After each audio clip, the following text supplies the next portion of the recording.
جب 8 ذی الحج کو حسین ابن علی نے حج کو عمرے سے تبدیل کیا ہے اور یہ فیصلہ کر لیا، چونکہ حاجیوں کے بھیس میں قاتل آئے تھے، تو حسین نے یہ فیصلہ کیا کہ اب حج کو عمرے سے تبدیل کیا جائے اور مکے سے چلیں۔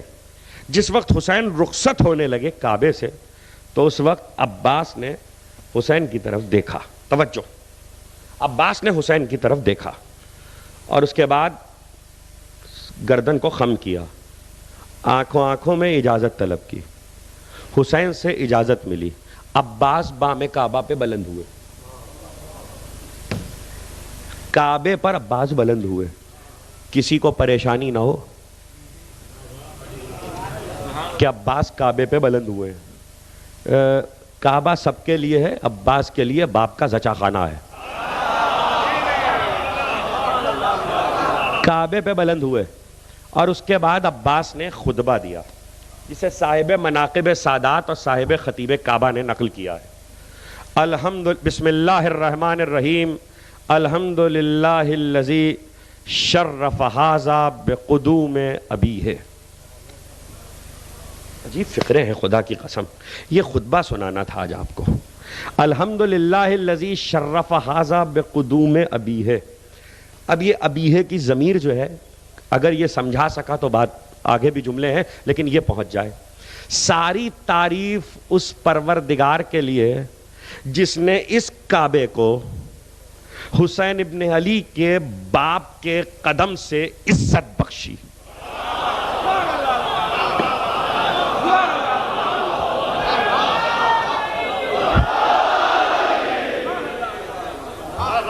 ساری تعریف اس پروردگار کے لیے جس نے اس کعبے کو میرے آقا حسین کے باپ کے قدم سے عزت بخشی۔ کیوں یہ کہہ دیتے میرے باپ کے قدم سے عزت بخشی؟ کہہ گیا جو کہنا تھا، جو کہنا تھا وہ کہہ گیا۔ حفظ مراتب کوئی عباس سے سیکھے، گفتگو کرنے کا سلیقہ کوئی عباس سے سیکھے، یہ علم عباس ہے۔ آج یہ دیکھیے ایک خطبہ وہ جو پرسوں دن کی مجلس میں سنایا تھا اور ایک یہ، کل عباس کی زندگی کے 2 خطبے ہیں، دوسرا آج سنا رہا ہوں۔ خطبہ کبھی نہ دیتے لیکن آج دے کے بتایا، یہ مت سمجھنا کہ میں نے علی سے صرف تلوار پائی ہے، وراثت سلونی بھی میری ہے۔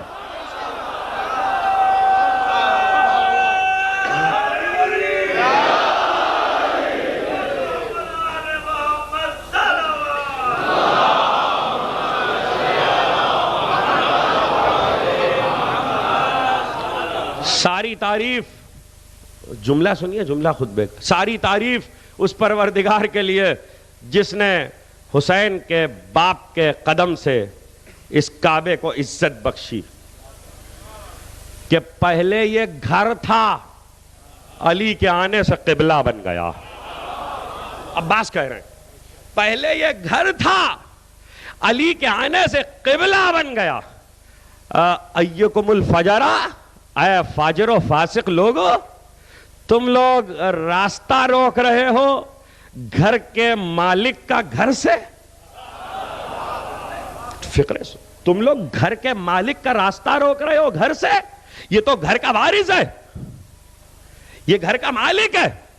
اور اگر، عجیب جملہ کا، اگر اسرار علویہ اور مشیت الہیہ متجلی نہ ہو چکی ہوتی اور آشکار نہ ہو چکی ہوتی اور خدا کی مرضی اس کعبے کے ذریعے اہل کلمہ کا امتحان نہ ہوتا تو ابھی تم دیکھتے کہ کعبہ اپنی جگہ چھوڑ کر حسین کا طواف کرتا۔ ابھی تم دیکھتے کہ کعبہ اپنی جگہ چھوڑ کر حسین کا طواف کرتا۔ اور اے لوگوں، کائنات میں جو بھی ہے وہ اس حجر اسود کو بوسا دیتا ہے، مگر جان لو یہ حجر اسود دست حسین کو بوسا دیتا ہے۔ یہ حجر اسود دست حسین کو بوسا دیتا ہے۔ اور اس کے بعد عجیب فقرے ارشاد فرمائے، کہا سنو، اس کی اطاعت کرتے ہو جو شارب الخمر ہے، شراب میں ڈوبے ہوئے کو اپنا رہبر مانتے ہو اور اپنا امیر تسلیم کرتے ہو، اور اس کو چھوڑ دیتے ہو جس کا گھر وحی اور قرآن کا مسکن ہے، اور تم نے اس کو منتخب کیا جو فسق و فجور کی گود میں پلا، اس کو چھوڑ دیا جو تطہیر کی آغوش کا پالا ہوا ہے، اس کو چھوڑ دیا جو تطہیر. اور اب جو خدا کی قسم جملے کہیں، بہت مختصر سا خطبہ ہے لیکن قیامت ہے. جو جملے کہیں، کہا تم بھی اسی غلط فہمی میں ہو جس غلط فہمی میں قریش تھے.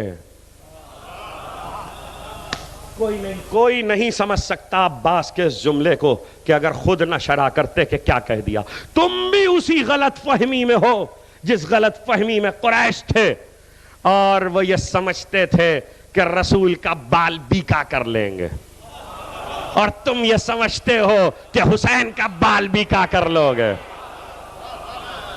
کیا تم بھول گئے اس بات کو کہ میرے باپ کے ہوتے ہوئے، اب کہا میرے باپ کے ہوتے ہوئے کوئی رسول کا بال بیکا نہ کر سکا، تو جان لو میرے ہوتے ہوئے تمہارے ہاتھ حسین تک نہیں آ سکتے.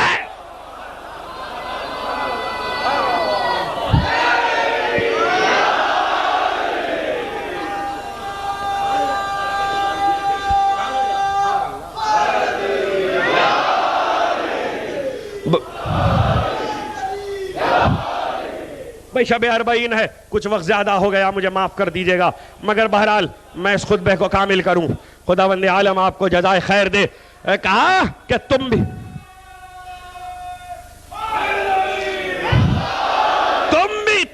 اسی غلط فہمی میں ہو، مغالطے میں ہو.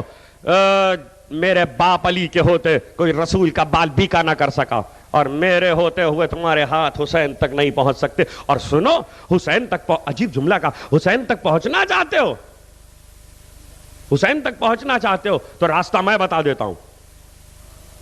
عجیب فقرہ کہا ہے عباس نے، راستہ میں بتا دیتا ہوں. دیکھو، حسین تک پہنچنا چاہتے ہو تو تلواریں کھینچ کے میرے مقابل آ جاؤ، تلواریں کھینچ کے میرے مقابل آ جاؤ. جب میری گردن کاٹ لینا تو حسین تک پہنچ جانا، اور پھر جملہ کا کہ اگر حسین کی مرضی مشیت الہی کے تابع نہ ہوتی تو میں آج اسی کعبے کے صحن میں تم پر یوں ٹوٹ پڑتا جیسے شکاری شکار پہ جھپٹتا.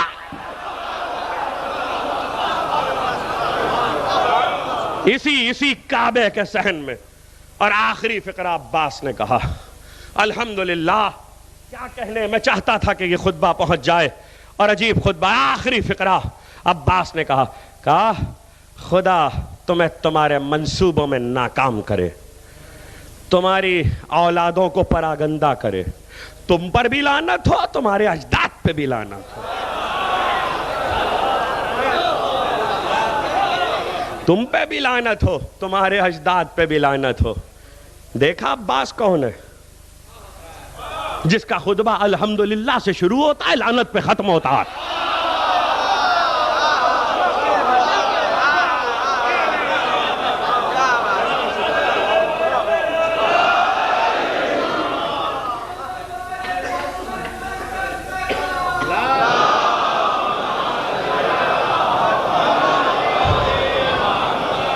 تصویر اطاعت، مرقع اتباع.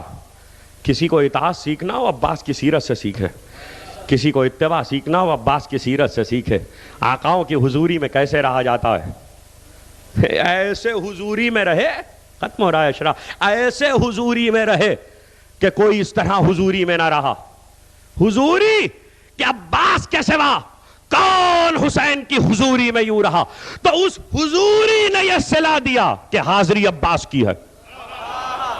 اسی لیے نام رکھا گیا حاضری، اس لیے کہ عباس حضوری حسین سے کبھی غیر حاضر نہیں رہے، کبھی غیر حاضر نہیں رہے. خطبہ دیا اور اتر آئے، بھائی نے بڑھ کے گلے سے لگا لیا. آیت پڑھی تھی سرنامہ بیان میں، عشرہ کامل ہوا. تلوار چلائی تو خطبہ بھی دیا. علم اور شجاعت، علم اور شجاعت. علی کی دو صفتیں علم اور شجاعت. عباس نے دونوں کو ظاہر کیا, علم اور شجاعت. خطبے سے علم کو ظاہر کیا, تیغ سے شجاعت کو ظاہر کیا. ان اللہ اصطفاہ علیکم وزادہ بسطۃ فی العلم والجسم. اللہ نے اسے مصطفیٰ کیا تم پر اور اسے علم اور شجاعت کی وجہ سے فضیلت بخشی. علم اور شجاعت کی سبب سے مصطفیٰ کیا. صاحب کتاب عبد الصالح حجت الاسلام مولانا آغا مہدی علی اللہ مقامہ نے لکھا کہ یہ آیت حضرت طالوت کے ذکر میں آئی ہے مگر مدح عباس میں ہے, مدح عباس میں ہے. اور اس کے بعد دوسرا جملہ وہ لکھتے ہیں چونکہ یہ آیت عجیب بات لکھی ہے, عباس کے لیے تاریخ نے لکھا کہ بلند قامت تھے, اور کہہ چکا اتنے بلند قامت تھے کہ 2 رکابہ گھوڑے پہ سوار ہوتے تھے تو پائے اقدس زمین پہ خط دیتے تھے, اتنے بلند قامت تھے. اور طالوت تو طویل قامت کے تھے, اسی لیے تو طالوت کہلاتے تھے. طالوت کو جو کہا طالوت تو وہ طویل قامتی کی وجہ سے کہا ہے. تو مولانا آغا مہدی نے لکھا کہ یہ آیت قامت عباس پہ بھی دلیل ہے, علم عباس پہ بھی دلیل ہے, شجاعت عباس پہ بھی دلیل ہے. اب ایک جملہ کہنے کو دل چاہ رہا ہے, علم عباس دلیل نشاندہی کر رہا ہے, آیت بن رہا ہے, نشان بن رہا ہے علم علی کی طرف. شجاعت عباس شجاعت علی بتا رہی ہے, علی سے علم بھی پایا, علی سے شجاعت بھی پائی. اور آیت دلالت کر رہی ہے کہ عباس طویل القامت ہیں, تاریخ کہہ رہی ہے طویل القامت ہے. تاریخ لکھ رہی ہے, مورخ لکھ رہا ہے کہ حملہ علی کی طرح کا, ضرب علی کی طرح کی. ابو شاسا کے لیے لوگوں نے یہ لکھا کہ اتنا بلند قامت تھا کہ اونچے 2 رکابہ اونٹ پہ بیٹھتا تھا. تو عباس نے جب حملہ کیا ہے تو سر پہ تلوار ماری, سر کو کاٹا, گردن کو درمیان سے 2 کیا, دھڑ کو کاٹا, اونٹ کو کاٹا, زمین تک آئی. یہی تو ہوا تھا مرحب کے ساتھ. اچھا ایک بات بتائیے, یہ جو سر پہ حملہ کرتا ہے یہ چھوٹے قد کا تو نہیں ہو سکتا؟ آج اگر تاریخ یہ کہے کہ علی کا قد چھوٹا تھا تو سیرت عباس دیکھ لو, علی کی بلند قامتی کے لیے خود قامت عباس کافی ہے جو دلیل ہے علی کی بلند قامتی پر.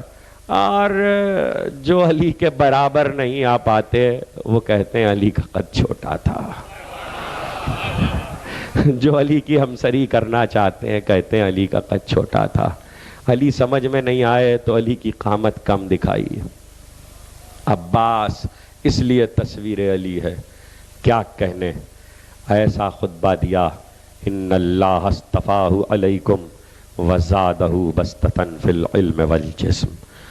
کیا کہنے اس عباس کے, ام البنین کا لال,